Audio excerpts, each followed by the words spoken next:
Um levantamento do IDEC comprova que os idosos enfrentam muitas dificuldades para contratar planos de saúde. Os valores são altos e, em alguns casos, chegam a comprometer 90% da renda de algumas pessoas. Para falar sobre esse assunto, que é uma questão de economia popular, de sensibilidade em relação à atuação dos planos de saúde, da questão que envolve essas causas, a advogada do IDEC, Joana Cruz, está conosco.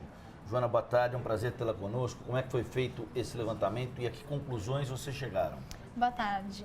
Bom, o IDEC, a gente resolveu pesquisar dentre as 20 maiores operadoras com maior número de consumidores na cidade de São Paulo, quais delas ainda oferecem planos individuais para uma pessoa com 75 anos de idade. A gente verificou que somente 6 dessas operadoras oferecem o plano individual e que os valores são muito altos. Então, a gente perguntou o menor valor desses planos, o maior valor desses planos e chegou à conclusão de que a média de todos os valores comprometeria 70% da renda do idoso. A média dos planos mais baratos, 40%, e a média dos planos mais caros, praticamente 100% da renda do idoso, de acordo com o PNAD do IBGE.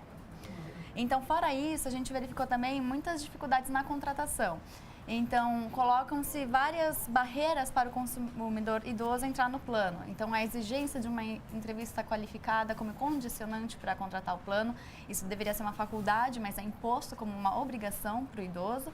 E teve o caso de 2 operadoras que ainda uma pediu a consulta médica e outra uma série de exames. Não há uma regulamentação no caso dos preços, né, Joana? Então, como que o idoso sabe se é um preço abusivo ou não? Bom, no preço inicial de contratação, realmente não tem uma regulamentação pela Agência Nacional de Saúde Suplementar. Então, essa precificação é livre para as operadoras. Mas o idoso, ele deve pesquisar muito bem se ele realmente precisa contratar um plano e decidiu, optou por isso, ele deve pesquisar muito bem os preços de contratação, e a rede que vai ser oferecida por esse preço. Que tipo de segmentação de cobertura também vai ser oferecida. Mas o que é mais importante ele levar em conta nesse caso? Ele deve levar em conta principalmente a rede. Então, verificar no site da operadora que ele pretende contratar, tem que ter essa informação bem clara, mesmo que ele não seja consumidor. Quais que são os hospitais, os médicos, os laboratórios, se tem bastante, se tem pouco, se é perto da casa dele, se não é, para ele verificar se ele está levando um plano que tem condições de atendê-lo. Agora, no caso de doenças pré-existentes, como que os planos devem se portar? Bom, toda vez que alguém vai contratar um plano, ele tem que preencher um documento chamado Declaração de Saúde. Nessa declaração, você tem que preencher se você sabe ter uma doença ou lesão pré-existente à contratação do plano. Se você tiver alguma dúvida no preenchimento dessa declaração, você pode optar por uma entrevista qualificada com um médico. Essa entrevista é uma faculdade sua e aí seria um médico fornecido pela operadora, inclusive com os honorários pagos pela operadora. Então, a gente verificou que as operadoras, elas impuseram essa entrevista qualificada para o idoso. Porque quando você preenche essa declaração de saúde, se você preenche com uma doença ou lesão pré-existente, você pode ficar 2 anos sem usar cirurgia, leito de alta tecnologia e procedimentos de alta complexidade relacionados com essa doença ou lesão pré-existentes. Ou seja, em português claro, morra. Bom, nesse caso...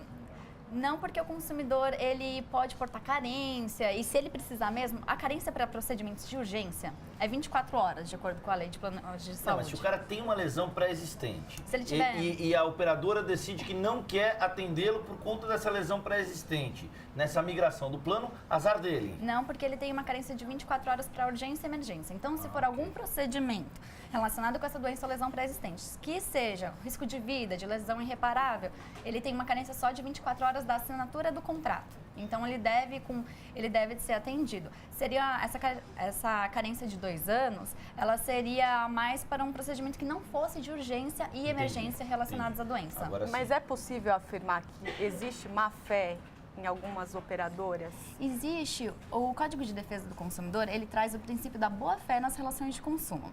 Então, a operadora, quando ela quer se certificar de que o idoso não está mentindo ao preencher uma declaração de saúde, ou até mesmo de tentar colocar um sintoma ou alguma coisa que o médico detectou nessa declaração de saúde, mas que o idoso não sabia ter, a gente pode sim partir de uma de uma quebra do princípio da boa-fé nas relações de consumo pelo Código de Defesa do Consumidor. E outra coisa que eu queria perguntar para você, na primeira resposta, você falou o seguinte: o IDEC fez um trabalho muito interessante, acredito que as pessoas tenham acesso a esse trabalho pelo site. As 20 maiores operadoras em São Paulo oferecendo planos de saúde para pessoas com mais de 75 anos.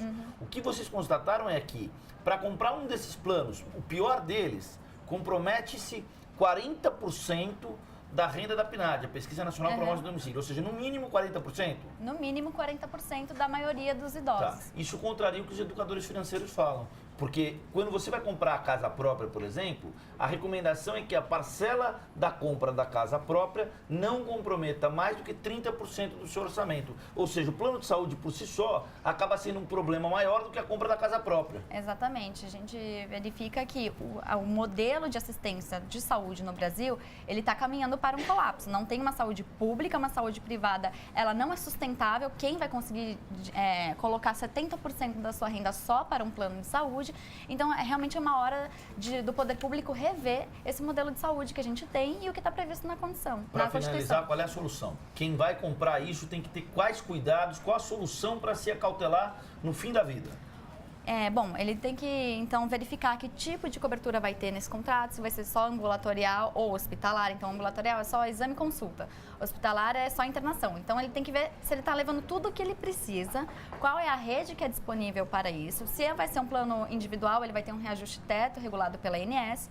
Se for um plano coletivo, ele pode estar sujeito a um reajuste muito alto imposto pela operadora, porque não tem um valor teto para esse reajuste de acordo com a ANS, e também é uma rescisão do contrato. Então, ele deve saber muito bem quais são os seus direitos também, para que, caso aconteça algum abuso, ele procure seus direitos no Poder Judiciário, no PROCON ou até mesmo na Agência Nacional de Saúde Suplementar.